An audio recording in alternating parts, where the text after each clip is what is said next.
तमिलनाडु की राजनीति जो पल पल अपना रुख बदल के सस्पेंस कायम रख रही है, उसमें और थोड़ा मिर्च मसाला लगा के अगर एकता कपूर के प्रोडक्शन में कोई सीरियल बने ना, तो टीआरपी के सारे रिकॉर्ड्स तोड़ देगी।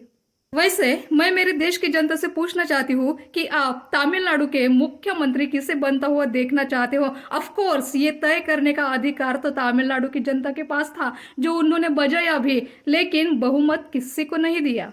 अगर 108 चुनाव क्षेत्र ने चाहा कि जोसेफ विजय चंद्रशेखर तमिलनाडु के सीएम बने, तो 126 चुनाव क्षेत्र को वो सीएम के रूप में नहीं चाहिए। स्पष्ट बहुमत किसी को ना देके शायद जनता ने निर्णय खुद इन पार्टीज पे छोड़ दिया कि हमने आपके लिए गठबंधन के कई रास्ते खोल दिए हैं, अपना अपना बंधन बना लो और जाओ सुखी संसार करो। जोसेफ विजय चंद्रशेखर ने खुलेआम खुल के ये ऐलान किया था कि अगर मेरी सरकार बनती है तो हम महिलाओं को 2500 प्रति महीना देंगे, हर परिवार को साल में 6 गैस सिलेंडर मुफ्त देंगे, हर शादी में दुल्हन को 8 ग्राम सोना देंगे, वर्ग 1 से 12वीं तक के स्टूडेंट्स को 15,000 प्रति साल देंगे, सरकारी बसें महिलाओं के लिए फ्री कर देंगे, युवाओं को बेरोजगारी भत्ता 4,000 प्रति महीना देंगे, किसानों का कर्ज माफ कर देंगे। इनके इन भारी भारी आश्वासनों के झांसे में आके तमिलनाडु की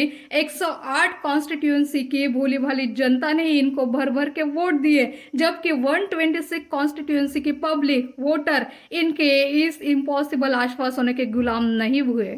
जो राजनेता बड़े बड़े वादे करके इलेक्शन जीतते हैं और हम आम जनता इनके आश्वासनों में फंसकर इनको वोट दे देते हैं, क्योंकि हम आम जनता बहुत मासूम होते हैं। हमें नहीं पता होता है कि बजट क्या होता है, हमें नहीं पता होता है कि हमारे राज्य की आर्थिक स्थिति क्या है, हमें नहीं पता होता है कि हमारे राज्य का कुल उत्पादन क्या है, हमें नहीं पता होता है कि हमारे राज्य पर कर्जा कितना है, हमें नहीं पता होता है कि हमारे राज्य के कुल उत्पादन के कितने % कर्जा ले सकते हैं, हमें नहीं पता होता है कि सरकार जो हमें मुफ्त में देती है वो हमसे ही किसी ना किसी रूप में वसूलती है। जानकारों के हिसाब से आज की तारीख में तमिलनाडु पे लगभग 11 लाख करोड़ रुपए का कर्जा है और तमिलनाडु भारत के सबसे अधिक कर्ज वाले राज्यों में से एक है।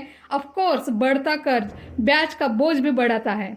आज तमिलनाडु सरकार के सामने एक बड़ी वित्तीय चुनौती लटक रही है। जब चुनाव से पहले, रिजल्ट से पहले मौजूदा तमिलनाडु सरकार ने महिलाओं और छात्रों के लिए मौजूदा योजनाओं को जारी रखने का फैसला किया था, तो इस बात पर जानकारों ने टीका की थी और ऐसे में जोसेफ विजय चंद्रशेखर लंबी लंबी फेंकते गए, मैं ये करूंगा वो करूंगा, और जनता झेलती गई, क्योंकि जनता को ये नहीं पता था कि ये जो बोल रहे हैं वो सिर्फ धोखा है, सच्चाई नहीं, क्योंकि वो खुद भी जानते थे वो जो बोल रहे ये इम्पॉसिबल है। भाई ये सब दोगे कहाँ से हैं? राज्यों की तिजोरी भर के होनी चाहिए इतना सब मुफ्त में देने के लिए। कर्जा लेंगे तो कितना लोगे, और इस कर्ज का ब्याज हमसे ही वसूला जाता है और तमिलनाडु ऑलरेडी अपने रेवेन्यू रिसिप्ट का एक बड़ा हिस्सा ब्याज पेमेंट पर खर्च करता है। और विजय जी, क्या ये मुफ्तखोरी राज्यों को गिरवी रख के करने वाले हैं? एक ही पॉसिबिलिटी है, अगर जोसेफ विजय चंद्रशेखर सीएम बनते हैं तो वो जनता से किए गए अपने वादे पूरे करते ही नहीं, लेकिन इससे इनको कोई फर्क नहीं पड़ता, क्योंकि इरादा सिर्फ कुर्सी पाना था, जो कि पाली। सी जोसेफ विजय एनुम नान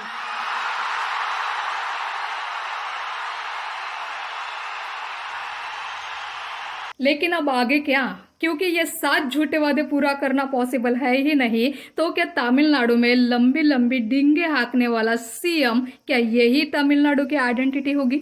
विंटर में कूलर नहीं लगाया जाता तो समर में कंबल नहीं ओढ़ा जाता, बारिश और धूप से बचने के लिए छाता लिया जाता है तो ठंड से बचने के लिए गर्म कपड़े पहने जाते हैं। कहने का मतलब, क्या आपके राजनीतिक फैसले फ्लेक्सिबल नहीं होने चाहिए? परिस्थिति के हिसाब से जरूरतें बदलती है और हमारे डिसीजंस भी, और इसी परिस्थिति को ध्यान में रखते हुए डीएमके और एआईएडीएमके क्या एक साथ नहीं आ सकते? जबकि बदले हुए हवा के रुख के हिसाब से इन्होंने एक साथ आना चाहिए। आइए आपको एक इंटरेस्टिंग इवेंट बताते हैं। महाराष्ट्र लेजिस्लेटिव असेंबली इलेक्शन 2019 को याद कीजिए, जिसका रिजल्ट अक्टूबर 2019 में अनाउंस हुआ था। BJP plus Shiv Sena alliance majority के साथ जीत गए थे, लेकिन आपसी मतभेदों के चलते ये अलायंस सरकार नहीं बना पाई थी। बीजेपी 105 सीट्स के साथ लार्जेस्ट पार्टी थी, तो शिवसेना 56 के साथ सेकंड लार्जेस्ट थी, जो फर्स्ट लार्जेस्ट के लगभग आधी थी। और शिवसेना ने बीजेपी को ऐन मौके पर अपना समर्थन नकार दिया था। फाइनली कैसे वैसे नवंबर 2019 को सुबह 8 बजे बीजेपी के देवेंद्र फडणवीस की राष्ट्रवादी कांग्रेस के अजित पवार के साथ सरकार बनती है, जहां देवेंद्र फडणवीस मुख्यमंत्री तो अजित पवार उप मुख्यमंत्री की शपथ लेते हैं। लेकिन इस सरकार का अस्तित्व सिर्फ 2 दिन का था। ये सिर्फ 2 दिन की चांदनी थी और देवेंद्र फडणवीस को इस्तीफा देना पड़ा, क्योंकि उधर शिवसेना के प्रमुख उद्धव ठाकरे ने कुछ अलग ही रणनीति बनाई थी। इलेक्शन तक जिनके वो साथ थे उस बीजेपी से दूर हो गए और जिनसे दूर थे उस कांग्रेस और राष्ट्रवादी कांग्रेस को अपने पास बिठाया।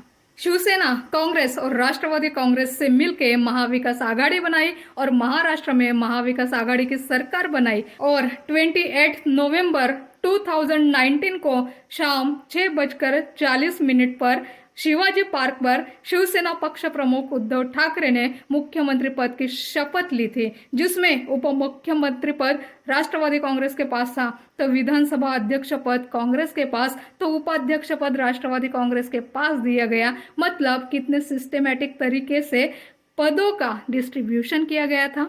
और बाकी का खाता वाटप या विभाग वाटप भी इनके सहमति से हुआ था।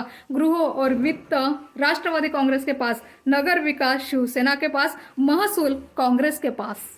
पिछले कई सालों से डीएमके और एआईएडीएमके अल्टरनेटिवली सत्ता में आते रहे हैं, तो अब ये परंपरा क्यों तोड़ रहे हो, जबकि इस परंपरा को कायम रखने का आपके पास मौका है। 2.5 साल कर दो। चलो, ये प्लान ए का पैटर्न पसंद ना आया हो तो प्लान बी अपनाइए। जून 2022 में बीजेपी ने शिवसेना शिंदे गुट, जो कि शिवसेना के बागी विधायक थे, उनके साथ जो सरकार बनाई थी, बीजेपी लार्जेस्ट पार्टी होने के बाद भी कुछ इस कदर झुक गई थी कि सीएम एकनाथ शिंदे को बनाया। तो क्या एआईएडीएमके राज्यों को गलत हाथ से बचाने के लिए 2 कदम पीछे नहीं जा सकते? कहा जाता है, जब आयरन बनो तो घाव सोच लिया करो और हथौड़ा बनो तब घाव मार लिया करो।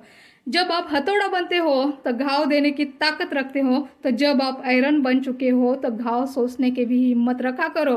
क्या इस वक्त डीएमके एआईएडीएमके आयरन नहीं बन सकते? बना दो किसी तीसरे को और चौथे को मुख्यमंत्री और उप मुख्यमंत्री राज्य के चिंतन के खातिर।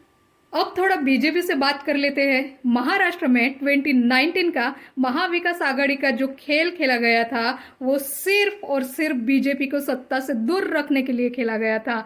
तो ऐसे में मेरा बीजेपी से डायरेक्ट सवाल है कि अगर आपको सत्ता से बाहर रखने के लिए, और वो भी तब जब आप लार्जेस्ट पार्टी हो, बड़े बड़े प्लान्स बनाए जाते हैं, ड्राफ्ट्स रचाए जाते हैं, तो सेम फार्मूला अब तमिलनाडु के बारे में क्यों नहीं वर्क कर रहा? कहीं ये तो नहीं कि बीजेपी ने हार मान ली हो? थक चुकी है बीजेपी तमिलनाडु में जबरदस्त हार के बाद। कहना तो वो चाहती हूँ कि तमिलनाडु में आपकी जो 1 सीट आई है वो नाक के बराबर यानी 0 के बराबर है, लेकिन चाह कर भी ये नहीं कह पा रही हूँ, क्योंकि ये 1 सीट पूरा खेल बदल सकती है, वजीर का काम कर सकती है। मैंने तो सुना था कि बीजेपी में चाणक्य भरे हैं और राजनीति के शतरंज में ऐसे चाले चलते हैं कि एंटी डिफेक्शन लॉ भी देखता रह जाता है।